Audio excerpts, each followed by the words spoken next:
Voss Boreta, who passed away in 2013, was a longtime resident of Las Vegas who revolutionized the golf retail business. From a small shop in Las Vegas he opened in the 70s, where he utilized an ad in Golf Digest to attract mail-order buyers from across the country. He created the Las Vegas golf and tennis retail empire, which included 70-plus locations.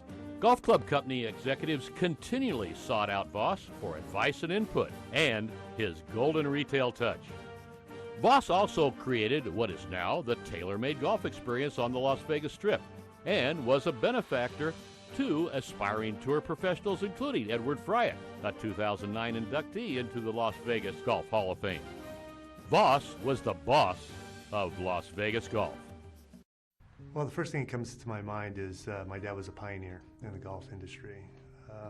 Way back in the 70s, before e-commerce and the internet, he was the guy that really started golf mail order. I remember back then my father said, hey, we're doing a big deal. We're spending $3,000 in the back of Golf Digest.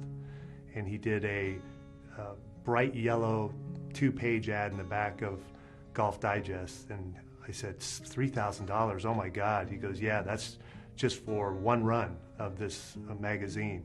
And it turned out to be very, very successful.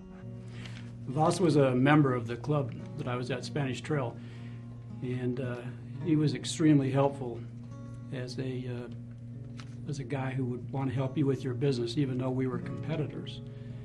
And he invariably would call me up and ask me how many yellow bags I've seen in my shop today that were from his store.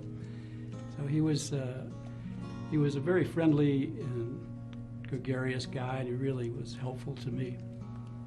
He had so many friends and so many customers, but friends. The sheriff would come in, every movie star, every gangster way back in the day in Vegas times loved Voss. They all feared him. He was a big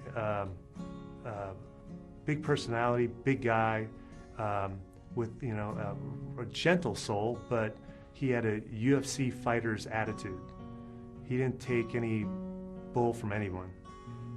In the early days when he started out, obviously he didn't have everybody's support from the golf community because he was selling golf equipment for a lot less than the golf pros and the stores were doing it.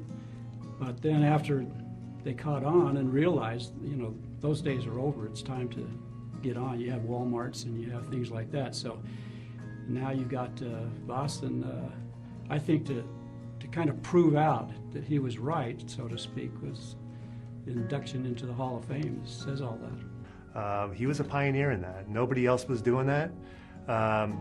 He started with a small shop of 1,400 square feet and turned it into a 30,000 square foot store and a $12 million mail order business, all by himself, with no real track record to follow. So he was a pioneer. The other thing he did as a businessman was he changed the way golf was done in Las Vegas, maybe across the country for that matter. With his stores selling at lower prices and having such a huge commodity of product, he was able to command a big change in the average retail of golf in those days. Well, it really started locally. As the mail order business grew, he became a very powerful guy in the golf industry. I remember my father and I walking through the PGA golf show every year in Orlando. And it was like a rock star walking through. I would say his community involvement was probably the major reason that he would be inducted into the Hall of Fame. Every place you'd go when there was a tournament, he was represented or helping them out or supplying golf things or raffles, or he was extremely helpful to everybody in the golfing community. On a local level, even today, I still get people that come up and say, really miss your dad. Your dad loaned me, $15,000 to start my business. Whether it's an air conditioning company that's coming to work on one of the buildings, there's stories all the time. He loved Las Vegas. He had the opportunity to move anywhere in the world he wanted to, but he always stayed here. He always felt that this was his home, and he just loved the people of Las Vegas.